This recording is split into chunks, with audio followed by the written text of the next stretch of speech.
अमरावती जिल्ह्यातील राष्ट्रसंत तुकडोजी महाराज यांची गुरुकुंज मोझरी आणि धार्मिक तसंच ऐतिहासिक श्री क्षेत्र कौंडण्यपूर यांच्या सर्वांगीण विकासासाठी मोठी भेट मिळाली आहे।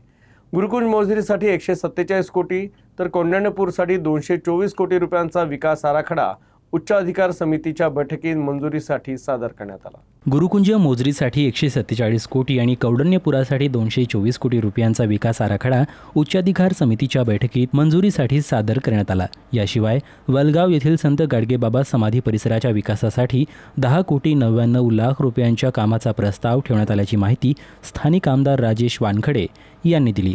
आमदार राजेश वानखडे यांनी सांगितलं की राष्ट्रसंतांनी निर्माण केलेल्या जुन्या वास्तूंचे मूळ स्वरूप कायम ठेवून नूतनीकरण म्हणजेच रिनोव्हेशन केले जाईल।